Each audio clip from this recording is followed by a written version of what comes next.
चलो मित्रों हवे 11मो दाखलो बराबर। जो ए इनवर्सનું અસ્તિત્વ હોય તો તે મેળવો। તો પહેલા તો આપણે આ જે શ્રેણિક છે એને નામ આપી દઈશું એ શ્રેણિક એ। ચાલો હવે ઇન્વર્સ માટે તમે જાણો છો સૂત્ર કયું આવે તો inverse is equal to 1 upon determinant of A into adjoint of A. તો પહેલા આપણે શ્રેણિકનો નિશ્ચય બનાવવાનો ધ્યાન આપજો। ચાલો શ્રેણિકનો નિશ્ચય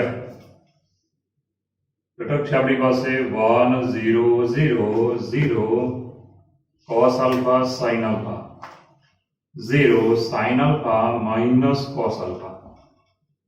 चलो આપણે શ્રેણિકનો શું લીધો નિશ્ચય। હવે મિત્રો આગળ વધીએ તો આનું વિસ્તરણ કરવાનું। અહીંયાથી વિસ્તરણ કરીએ તો ઇઝ ઇક્વલ ટુ 1 ઇન્ટુ ચાલો cos ગુણ્યા cos cos સ્ક્વેર અને માઈનસ છે એટલે એમ જ રહે તો માઈનસ cos સ્ક્વેર અલ્ફા। ચાલો પછી સૂત્રના માઈનસ sin गुणिया sin એટલે sin સ્ક્વેર અલ્ફા।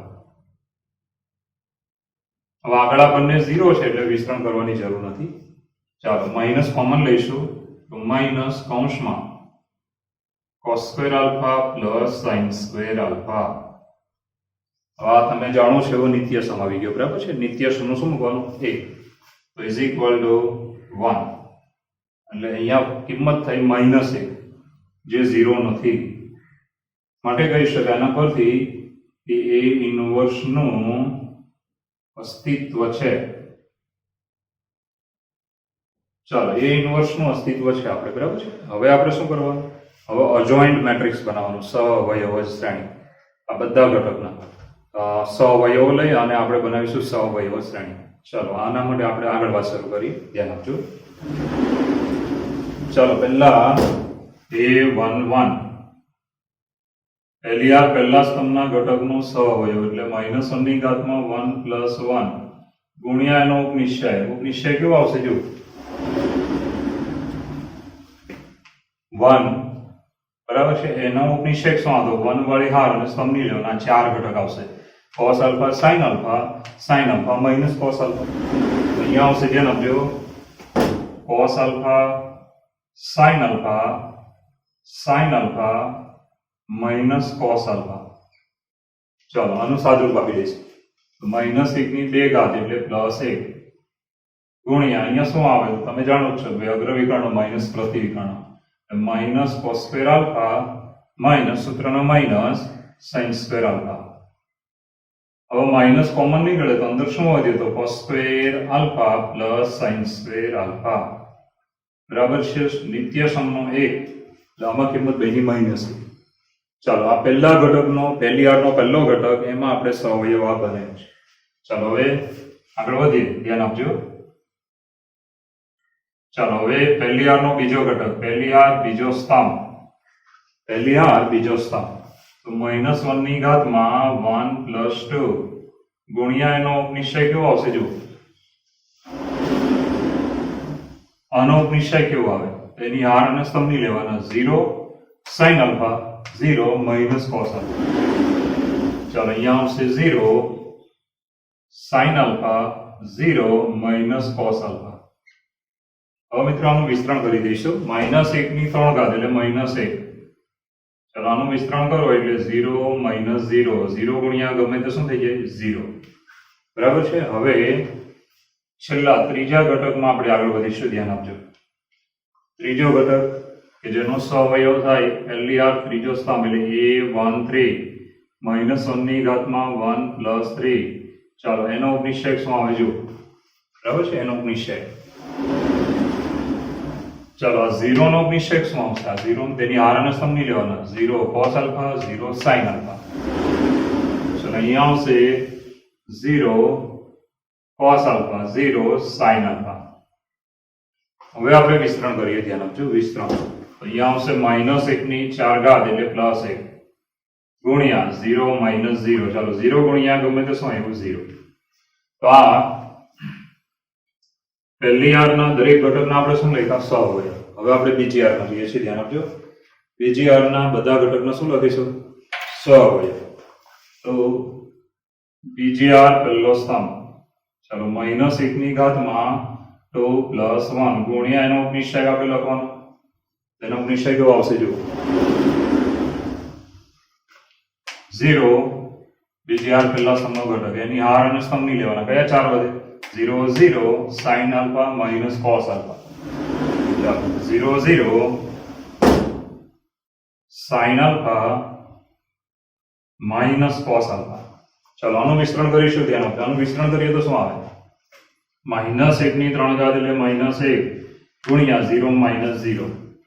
ચાલો 0 ગુણ્યા ગમે તે શું થાય? 0. બરાબર છે. હવે લઈશું બીજી હાર બીજો સ્તંભ -1 ની 2 + 2 ઘાત ગુણ્યા એનો નિશ્ચય શું આવે? જો એનો નિશ્ચય બીજી હાર બીજો સ્તંભ એમાં આ ઘટક આવ્યો, એનો નિશ્ચય શું આવે? તેની હાર અને સ્તંભ નહીં લેવાનો. શું વધ્યું? 1 0 0 minus cos alpha. ચાલો 1 0 0 minus cos alpha. ચાલો આનું વિસ્તરણ કરીને સાદરૂપ આપી દઈશું. તો -1 ની 4 ઘાત એટલે +1 ગુણ્યા minus cos alpha -0 ગુણી કાઢશો એટલે આનો જવાબ આવ્યો -cos alpha. બરાબર છે. હવે છેલ્લા ઘટકમાં જઈશું. a 2 3 બીજી હાર ત્રીજા સ્તંભનો ઘટક, એનો સહવય 2 + 3 ગુણ્યા એનો ઉપનિશ્ચય કેવો આવશે? જો ચાલો આનો ઉપનિશ્ચય એટલે એની હાર અને સ્તંભ નહીં લેવાનો. શું વધ્યું? 1 0 0 sin alpha. ચાલો 1 0 0 sin alpha. ચાલો વિસ્તરણ કરીએ તો અહીંયા આવશે પહેલા તો -1 ની 5 ઘાત એટલે -1 ગુણ્યા sin alpha -0. ચાલો 0 કાઢી નાખીએ. sin alpha ગુણ્યા -1 એટલે -sin alpha. તો મિત્રો આ થાય. ધ્યાન આપજો. બીજી હારના દરેક ઘટકના શું મૂક્યા આપણે? સહવય. હવે આપણે લઈશું છેલ્લી હાર. ચાલો છેલ્લી હારની વાત કરીશું. ધ્યાન આપજો. ત્રીજી હારના દરેક ઘટકના સહવયવ લખીએ તો a31 is equal to -1 ની ઘાત 3 + 1. ચાલો હવે એ ઘટકનો નિશ્ચય શું આવે? આનો નિશ્ચય એટલે એની હાર અને સ્તંભ નહીં લેવાના, વધેલા 4 0 0 cos alpha sin alpha. ચલો અહીંયા આવશે ઉપનિશ્ચય 0 0 cos alpha sin alpha. ચાલો વિસ્તરણ કરીએ સાદરૂપ આપીએ તો -1 ની 4 ઘાત એટલે +1 અહીંયા આવે 0 0 0 ગુણ્યા ગમે તે 0. બરાબર છે. હવે આગળના ઘટકમાં જઈએ. a32 ત્રીજી હાર બીજો સ્તંભ ત્રીજી હાર બીજા સ્તંભનો ઘટક, એનો નિશ્ચય શું આવશે? જો ત્રીજી હાર બીજા સ્તંભનો ઘટક, આનો નિશ્ચય શું આવે? એની હાર અને સ્તંભ નહીં લેવાના. 1 0 0 sin alpha. ચલો અહીંયા આવશે 1 0 0 sin alpha. ચાલો હવે વિસ્તરણ કરીએ તો અહીંયા આવશે. ધ્યાન આપજો. -1 ની 5 ઘાત એટલે -1 ગુણ્યા sin alpha -0. બરાબર છે. ગુણી નાખીએ તો અહીંયા શું આવ્યું? -sin alpha. ચાલો મિત્રો હવે છેલ્લા ઘટકમાં જઈશું. a33 -1 ની 3 + 3 ઘાત ગુણ્યા એનો ઉપનિશ્ચય શું આવે? જો ગુણ્યા એનો ઉપનિશ્ચય. આ ઘટક ની હાર અને સ્તંભ નહીં લેવાના, વધેલા 4 ઘટક છે. 1 0 0 cos alpha. અહીંયા આવશે 1 0 0 cos alpha. ચાલો હવે આનું વિસ્તરણ કરી દઈએ તો આવશે. ધ્યાન આપજો. -1 ની 6 ઘાત એટલે +1 ગુણ્યા cos alpha -0 is equal to cos alpha. હવે મિત્રો 9 ઘટકને આપણે શું લખ્યા? સહઅવયવો. ધ્યાન આપજો. સહઅવયવો. હવે આપણે અજોઇન્ટ મેટ્રિક્સ બનાવવાનો માટે અજોઇન્ટ of a is equal to, ચાલો હવે તમે જુઓ આ પહેલી હારના ઘટક છે. બરાબર છે. પહેલી હારના ઘટક -1 0 0 એને આમાં પહેલો સ્તંભ બનાવવાનો. અહીંયા આવશે -1. ધ્યાન આપજો. -1 0 0. બીજી હારમાં જુઓ 0 cos alpha sin alpha એનો બીજો સ્તંભ બનાવવાનો. તો 0 cos alpha sin alpha. ચાલો હવે ત્રીજી હાર જુઓ. 0 sin alpha cos alpha એનો ત્રીજો સ્તંભ બનાવવાનો.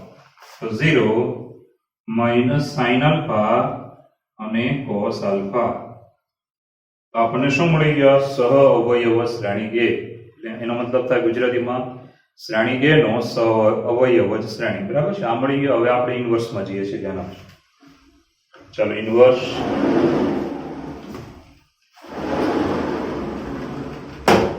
ચાલો આપણું સૂત્ર છે A inverse is equal to 1 upon determinant of A into adjoint of A, જ્યાં determinant of A is not equal to 0. બરાબર છે? નિશ્ચયનું મૂલ્ય કેટલું આવેલું? તો -1. યાદ કરજો, -1. 1/-1. ચાલો સહઅવયવ શ્રેણી જે આપણે હમણાં જ લખ્યો જુઓ. પહેલી હારમાં છે -1 0 0. ધ્યાન આપજો. પહેલી હાર -1 0 0, -1 0 0. ચાલો બીજી હાર છે જો 0 - cos alpha - sin alpha. 0 - cos alpha -cos alpha -sin alpha. ચાલો ત્રીજી હાર છે જો 0 - sin alpha cos alpha. તો 0 - sin alpha cos alpha આવી ગઈ. બરાબર છે? હવે આપણે આ માઇનસ ને અંદર લઈશું એટલે બધાની નિશાની બદલી કાઢી. તો ઇઝ ઇક્વલ ટુ, ચાલો ઇન્વર્સ આપણને આવો મળશે કે 1 0 0 0 cos alpha sin alpha, પછી 0 sin alpha minus cos alpha. તો મિત્રો આ આપણને મળી ગયો A ઇન્વર્સ. બરાબર છે? આટલો ઈઝી દાખલો હતો. હવે આપણે એક વાર છેલ્લી રિપીટ કરીએ છીએ. ધ્યાન આપજો. ચાલો સૌપ્રથમ એક શ્રેણિક આપેલો, એનો આપણે ઇન્વર્સ મેળવવાનો છે. રેડી? તો ઇન્વર્સ મેળવવો છે તો આપણે પહેલા અહીંયાથી ચાલુ કરવાનું. શ્રેણિકને નામ આપી દેવાનું. નામ આપ્યા પછી એનો નિશ્ચય લઈ લો. નિશ્ચય લેશો એટલે કિંમત આવશે -1, જે 0 નથી, માટે ઇન્વર્સનું અસ્તિત્વ છે. ધારો કે અહીંયા 0 આવી જાય તો ઇન્વર્સનું અસ્તિત્વ નથી, આપણો દાખલો પૂરો થઈ ગયો. બરાબર છે? અહીંયા જ પૂરો થઈ ગયો. પણ ઇન્વર્સનું અસ્તિત્વ છે તો આગળ વધીએ. હવે તમારે સહઅવયવ શ્રેણિક બનાવવાનું છે. એની માટે આ 9 ઘટકના સહઅવયવો લખીએ પહેલા. તો ધ્યાન આપજો. જે તમે સારી રીતે હવે ભણી ગયા છો અને તમને આવડે બી છે. આ બધા જ 9 ઘટકના શું લખ્યા? સહઅવયવ. હવે અજોઇન્ટ ઓફ એ બનાવવાનો, સહઅવયવ જ શ્રેણિક. તો પહેલી હારમાં જે મળ્યા છે તેનો પહેલો સ્તંભ બનાવો, બીજી હારમાં મળ્યા તેનો બીજો સ્તંભ બનાવો, ત્રીજી હારમાં મળ્યા એનો ત્રીજો સ્તંભ બનાવો. આ સહઅવયવ શ્રેણિક આપણે મળી ગઈ. હવે ઇન્વર્સનું સૂત્ર કે જે તમને બધાને યાદ હશે. ચાલો ઇન્વર્સ, આ સૂત્ર બધાએ મોઢે રાખવાનું છે. બરાબર છે? લખીને મોઢે કરો પણ મોઢે જોઈશે. ચાલો ડિટર્મિનન્ટ એટલે કે શ્રેણિક એના નિશ્ચયનું મૂલ્ય કેટલું આવડું? -1. સહઅવયવ શ્રેણિક હમણાં જ આગળ મેળવેલો તે આપણે અહીંયા મૂકી દેવાનું. હવે જે આ -1 છે ને તેને અંદર લઈ લો. 9 ઘટકને માઇનસ વડે ગુણી કાઢો એટલે આપણને શું મળી જશે? ઇન્વર્સ. ઓકે? ચાલો મિત્રો હવે આવે છે સ્વાધ્યાયનો દાખલા નંબર 12. બરાબર છે? 12મા દાખલાની રકમ શું આપી છે? બરાબર જુઓ. રકમ આપણને જે આપ્યું ને, હંમેશા 2 વખત એક્ઝામમાં બી, બોર્ડની એક્ઝામ આપો ત્યારે 2 વખત તમારે રકમ વાંચવાની. વાંચશો તો તમારા મગજમાં સેટઅપ થશે. બરાબર છે? એટલે એમને દોડ્યા નહીં કરવા. તો સૌપ્રથમ જુઓ કે જો શ્રેણિક A અને શ્રેણિક B હોય તો ચકાસો કે AB ઇન્વર્સ, અને એવું નહીં બોલતા કે AB ની -1 ઘાત. આ ઇન્વર્સનો સંકેત સમજવાનો. AB inverse is equal two B inverse A inverse. હવે આ મિત્રો આપણા માટે એક સૂત્ર જેવું છે કે જ્યારે પણ AB નો ઇન્વર્સ હોય અને ઇન્વર્સ તમે સેપરેટ લેવા માંગો તો તમારે ક્રમ બદલાય એટલે B ઇન્વર્સ A ઇન્વર્સ આવું લખવાનું. ધ્યાન આપજો. એટલે આ સૂત્ર જ છે આપણા માટે. ઓકે, તો પહેલા તો આપણે શું કરવું જોઈએ? તો અંદરનો શ્રેણિક AB પહેલા બનાવવો પડે. પછી આપણે ડાબા બનાવીશું, પછી જબા બનાવીશું, અને પછી આપણે જોઈશું કે ડાબા બરાબર જબા છે કે નહીં. તો અહીંયા ચકાસવાનો દાખલો છે અને ઇક્વલ આપ્યું છે વચ્ચે, તો ઇક્વલ જ આવવું જોઈએ. તો ધ્યાન આપજો. પહેલા હું લઈશ A ગુણ્યા B. ચાલો A ગુણ્યા B. ચાલો શ્રેણિક A છે આપણી પાસે 3 7 2 5 ગુણ્યા B. શ્રેણિક B છે આપણી પાસે 6 8 7 9. હવે જો આ બંનેનો ગુણાકાર કરવામાં આવે તો તમે જાણો છો કઈ રીતે ગુણાકાર કરવો તે. પહેલી હાર પહેલો સ્તંભ 3 6 18. બરાબર છે? અને 7 ગુણ્યા 7 49. 18 અને 49 સરળ કરી દઈશું. તો ફરી વાર 3 6 18, 7 ગુણ્યા 7 49. ચાલો 17 વધી આવશે 1 6 તો ટોટલ થયા 67. અહીંયા આવશે પહેલો ઘટક 67. ચાલો મિત્રો હવે આગળ વધીએ તો બીજી આર પહેલો સ્તંભ 2 ગુણ્યા 6 એટલે 12, બરાબર છે. 5 ગુણ્યા 7 એટલે 35. ટોટલ માં દઈએ 7 અને અહીંયા કેટલા થયા 4, તો 47. ચાલો મિત્રો હજુ પણ આગળ વધીએ તો સૌપ્રથમ ધ્યાન આપજો. પહેલી આર બીજો સ્તંભ 8 3 24 અને 7 9 63. ચાલો આનું ટોટલ કરીએ તો કેટલા આવશે 7 6 7 8 27 87. ચાલો મિત્રો આગળ વધીએ હજુ બી તો બીજી આર બીજો સ્તંભ 8 2 16 અને 5 9 45. ચાલો ટોટલ કરીએ 6 ને 5 11 5 ને 6, બરાબર છે, તો 61 61. તો આપણને શું મળ્યું? તો આપણને મળ્યો શ્રેણી KB. હવે મિત્રો આગળ વધીએ. શ્રેણી KB મળી ગયું છે, રેડી. હવે આનું મૂલ્ય એનો મતલબ નિશ્ચાયક લેવાનો. હવે ડિટર્મિનન્ટ ઓફ AB, શ્રેણી KB નો નિશ્ચાયક જો 0 ન હોય તો જ ઇન્વર્સ મળે ને, એટલે ઇન્વર્સ અહીંયા વ્યાખ્યાયિત હોવો જોઈએ. તો ઇઝ ઇક્વલ ટુ શ્રેણીનો નિશ્ચાયક 67 87 47 61. હવે મિત્રો આનું વિસ્તરણ કરીએ. અગ્રવિકર્ણ માઇનસ પ્રતિવિકર્ણ 67 ગુણ્યા 61 67 ગુણ્યા 61. ચાલો ગુણાકાર કરી દઈશું. તમે તો કેલ્સીનો ઉપયોગ એક્ઝામમાં કરી શકશો, નો પ્રોબ્લેમ. તો 6 7 42 નો 2 વધી આવશે 4, 6 6 36 ને 4 40. ચાલો એક વડે ગુણો એટલે 67 એમ જ રહે, બરાબર છે. 1 7 ને 1 6, તો 7 8 0 4 4087. 4087. અગ્રવિકર્ણ આપણે લીધો. શું લીધો? અગ્રવિકર્ણ. હવે આપણે લઈશું પ્રતિવિકર્ણ, એટલે આ બંનેનો ગુણાકાર. તો 47 ગુણ્યા 87. ચલો આ બેનો ગુણાકાર કરીએ. 8 7 56 5 8 4 32 ને 5 કેટલા થાય 37, બરાબર છે. હવે આગળ વધીએ. 7 વડે ગુણ્યા 7 7 49 એટલે 9 4 7 4 28 28 ને 4 32. ચાલો સરવાળો કરી દઈએ. 9 8 10 4 એટલે 4089 માઇનસ 4089. હવે મિત્રો સાદરૂપમાં આગળ વધીએ તો અગ્રવિકર્ણ માઇનસ પ્રતિવિકર્ણ આટલું તમે કરશો એટલે શું આવશે? 87 ને 89 એટલે 2 આવશે. તો ઇઝ ઇક્વલ ટુ -2. આ -2 છે તે 0 નથી, ઇઝ નોટ ઇક્વલ ટુ 0, બરાબર છે. માટે AB ઇન્વર્સ મળે. અથવા બીજું લખો તો શું લખી શકો? અસ્તિત્વ છે. AB ઇન્વર્સ નું અસ્તિત્વ છે. ઓકે, ચાલો હવે આપણે આગળ વધીએ. તો હવે ઇન્વર્સ માં સીધું જવાનું, કારણ કે આ 2 ક્રોસ 2 છે એટલે તમે આનો અજોઇન્ટ ડાયરેક્ટ લખશો તો ચાલશે. અજોઇન્ટ કઈ રીતે ડાયરેક્ટ લખતા હતા આપણે? અગ્રના ઘટકો બદલવાના, પ્રતિમા નિશાની. તો હવે આપણે લખીએ છીએ, ધ્યાન આપજો, કે AB inverse is equal to 1 upon determinant of AB into adjoint of AB, જ્યાં determinant of AB નું મૂલ્ય 0 હોવું જોઈએ નહીં, બરાબર છે. ચાલો હવે આપણે કિંમત મૂકી દઈશું. આની કિંમત કેટલી આવેલી તો તમે જોઈ શકો છો -2, બરાબર છે. આની કિંમત -2 છે. તો નિશ્ચાયકનું મૂલ્ય છે -2. અને અજોઇન્ટ કઈ રીતે બને? તો આ AB જે શ્રેણિક છે એમાં અગ્રવિકર્ણના ઘટકો બદલીએ. ધ્યાન આપજો, અગ્રવિકર્ણના ઘટકો. તો 61 67. જો અગ્રના ઘટકો મેં બદલી કાઢ્યા, બરાબર. પ્રતિમા નિશાની બદલવા. ચાલો ધન છે તો ઋણ -87 અને -47, બરાબર છે. હવે આ બે વડે આમાં ભાગ ચાલે એવું છે નહીં, એટલે બેને અંદર લેવાની જરૂર નથી, ખાલી આ માઇનસ ને અંદર લઈ લઈશ. ત્યાં આવજો. તો આપણું પદ આપણે આવી રીતે લખી શકાય કે 1/2. ચલો માઇનસ અંદર એટલે -61 87 47 -67. ચલો આને હું નંબર આપીશ 1. તો આપણને ડાબી બાજુનું પદ મળ્યું AB ઇન્વર્સ, બરાબર છે. તો હવે આના પછી આપણે જમણી બાજુમાં જુઓ તો B ઇન્વર્સ A ઇન્વર્સ છે. તો પહેલા તમારે શું કરવું પડશે? તો B ઇન્વર્સ અને A ઇન્વર્સ, ધ્યાન આપજો, એ બંને માટે નિશ્ચય લેવો પડશે. તો ધ્યાન આપજો.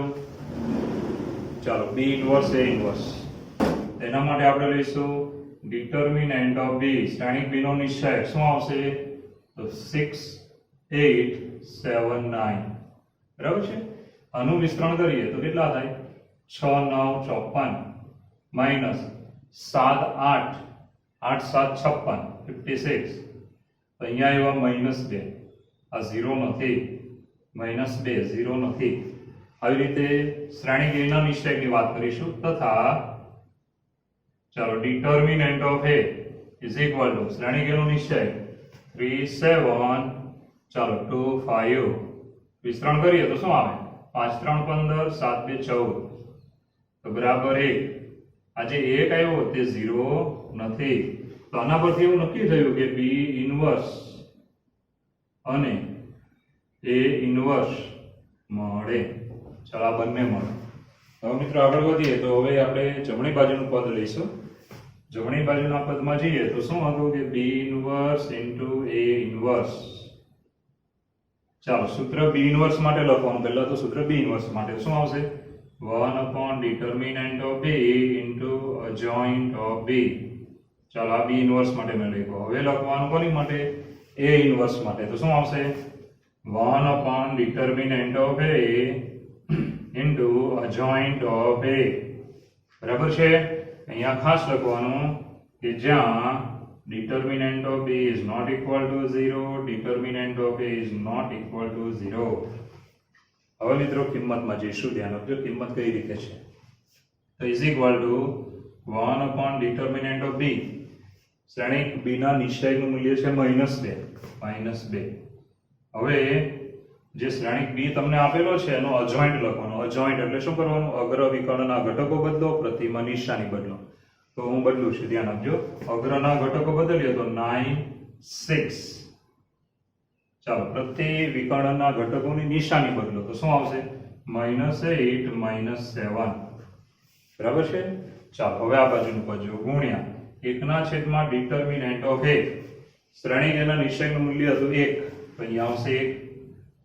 ચાલો હવે શ્રેણિક a નો સહઅવયવ શ્રેણિક. તો અગ્ર વિકર્ણના ઘટકો બદલો, પ્રતિમાં નિશાની બદલો. તો અહીંયા કેટલા આવશે? 5 3 અને પ્રતિ વિકર્ણમાં નિશાની બદલવાની -7 -2 આવી રીતે. ચાલો હવે સાદરૂપમાં જઈએ તો તમે જાણો છો સાદરૂપ કેવું થશે. જો બરાબર જો ધ્યાન આપજો. તો આ બંનેનો ગુણાકાર એટલે -1/-2 એમ જ.